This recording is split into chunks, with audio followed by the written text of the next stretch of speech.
ഇന്ന് നമുക്കൊരു അടിപൊളി കിഡിലൻ കൂന്തൽ റോസ്റ്റ് ഉണ്ടാക്കിയാലോ. അയ്യോ, ഒരു ചട്ടി എടുക്കാം. അതിലോട്ട് കഴുകി വെച്ച നമ്മുടെ കൂന്തലിടുക, 2 പച്ചമുളക്, ഒരു സവാള, ഒരു 1/4 ടീസ്പൂൺ മഞ്ഞൾപ്പൊടി, കുറച്ച് ഉപ്പ് ഇട്ടിട്ട് നന്നായിട്ട് ഇളക്കി കൊടുക്കാം. ജസ്റ്റ് ഒരു വിസിലടിക്കാം.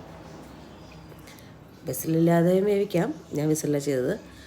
ഒരു ചട്ടി വയ്ക്കുക, കുറച്ച് വെളിച്ചെണ്ണ വയ്ക്കുക. വെളിച്ചെണ്ണ ചൂടാകുമ്പോൾ അതിലോട്ട് അരിഞ്ഞ് വെച്ച് 2 സവാള ഇട്ട് കൊടുക്കാം. ജസ്റ്റ് ഒന്ന് ബ്രൗൺ ആയി കാണുമ്പോൾ അതിലോട്ടൊരു 2 വറ്റൽമുളക് ഇട്ട് കൊടുക്കാം. അതിനുശേഷം ഒരു 1/4 ടീസ്പൂൺ മഞ്ഞൾപ്പൊടി, മുളക് പൊടി, മസാല ഗരം മസാല ഞാൻ സ്വയം ഉണ്ടാക്കിയത്. അതിലോട്ട് കുറച്ച് മല്ലിപ്പൊടി ഇട്ടിട്ട് നന്നായിട്ട് ഈ കൂന്തലിൻ്റെ കൂടി ഇങ്ങനെ മിക്സ് ചെയ്ത് കൊടുക്കാം. എന്നിട്ട് നമുക്കതൊരു 10 മിനിറ്റ് അടപ്പത്ത് അടച്ച് വയ്ക്കും. 10 മിനിറ്റ് കഴിഞ്ഞ് തുറന്നപ്പോൾ അതിങ്ങനെ പിടിച്ച് വരുന്നുണ്ട് നന്നായിട്ട്. മസാലകളൊക്കെ, ചാറും മസാലയും കൂന്തലും എല്ലാം കൂടി മിക്സായിട്ട് നല്ലൊരു പരുവത്തിലായിട്ടുണ്ട്. അപ്പോൾ നമ്മുടെ അടിപൊളി കൂന്തൽ ഫ്രൈ റെഡി.